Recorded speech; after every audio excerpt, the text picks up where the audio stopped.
Have y'all wondered this? Again, it's kind of interesting. Coming out the Christian church, have you ever wondered why nobody really wants to focus on the book of the Revelation? You ever thought about that? They say, it's scary.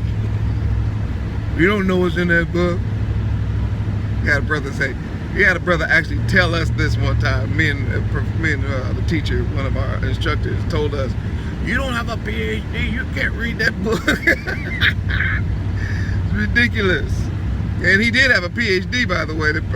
But anyway, that book does not require a PhD to read. It just requires the simple ability to read. It reads like every other book. And there's a reason why there's this mystery around that book, and there's this like, don't read that book, it's scary. You know, they always do that because when they don't want information getting out, the powers that be, the elite, the quote-unquote Christian, the Catholic powers, leaders, Europeans, they simply make it something scary. And because anyway, once they put that whole scary tag on there, then they tell people not to read it, and then they tell you that you can't read it. Another lie of the Christian church. But I will tell you this, one thing that they've done is they have completely spiritualized the millennial kingdom, or the 1,000-year reign of the Hamashiach. They'll say, well, you know, that's spiritual. And some people say, that already happened. And then other people will say, well, I mean, you can't take that literal, that he's going to literally reign for 1,000 years. And I always wondered why that was so hard for them to see a reign, a nation reigning, because the Roman Empire lasted, you know, about 1,000 years. So what's the problem? Then I found out. Okay, the reason they can't see 1,000-year reign is because they have a hard time trying to see black folk reigning the world, being over the world. They have a problem with that. The true descendants of Shem, Eber, and the Israelites, everybody knows now, are black people. Matter of fact, I've been listening to arguments. They'll say, oh no, we know he's not white. We know he's not a white person. He's not from Japheth. But they'll say, but he's not black either. he's olive. And I live in the country. That's one of the things. I mean, there's olive trees everywhere around, and olives are black. Yeah, they're black. And then some of them are really, really, really dark brown or red. And then some of them are green. So either you're saying he's going to be red or have a red hue like me, or either he's going to be black like my shirt, or he's green. There's no such thing. And they'll say anything to keep their mind from having to deal with a black Messiah. But he's black with dreadlocks, with locks, bushy locked hair like lamb's wool, skin like burnt brass through a fire. That is a description of his skin tone. All you gotta do is look it up. Anything that goes to the fire and is burned like brass is gonna be dark. So yes, he's black. Might as well just get over that. It's just the truth. But they can't deal with the thought of a black man running the world for 1,000 years. Not just a black man, but a black nation. All the United Nations. See, and it just freaks them out. See, it doesn't trip anyone out when they think of Japheth ruling the world as he's doing right now. When Japheth runs the nations, and he runs United Nations, and he runs all the oil companies behind the scenes. You know, he pulls all the strings. You know, he runs everything.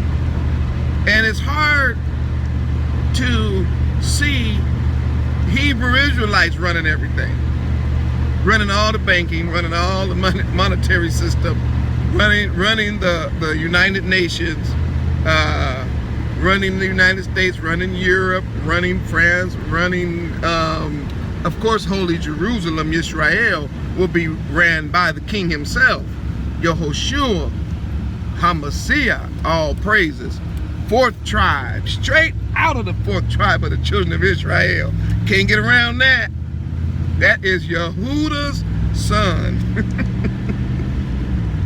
But that brain is like, I can't see that.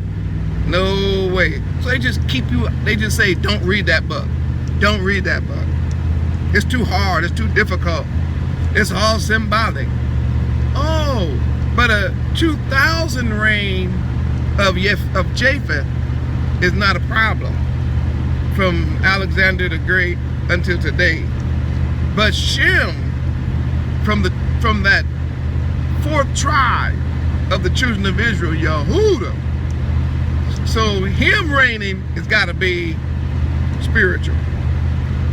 No, it's a physical reign. And he's getting ready to put his people in place during the reign of the kingdom of Yah on earth. Y'all, you got to do is read it. The kingdom of Yah is with men. And so therefore, there will be a city headquarters set up. HaMashiach is going to rule it with his hair like lamb's wool, eyes like a flame of fire, his hair and his beard, his face, his head and his hair be white. He says that he will have coming from his mouth a two-edged sword, which we know is the Torah. So I just thought about that. Our king is coming, y'all. Hold on, be strong. And once again, I know you're gonna say, well, that's just his opinion. All right, read the book of the Revelation and see whether or not it's gonna be the children of Israel ruling and reigning, and their companions ruling and reigning with the HaMashiach, who is, by the way, a black man with a woolly fro. He's not one of these brothers. He not finna come back as one of these brothers trying to press their hair and make it straight so he can pass. And he ain't Caesar Borgia at all. Y'all can look up Caesar Borgia. Caesar Borgia, he was an Italian. And they painted a picture of Yeshua after him. Should've went and got you a Shemite. Should've went and got you a Hebrew Israelite. So it ain't his fault. Y'all done painted him wrong. So when he comes back, he's gonna rule and he's gonna have all his Hebrew Israelites reigning with him. It's not spiritual. It'll be physical on this planet. Hallelujah.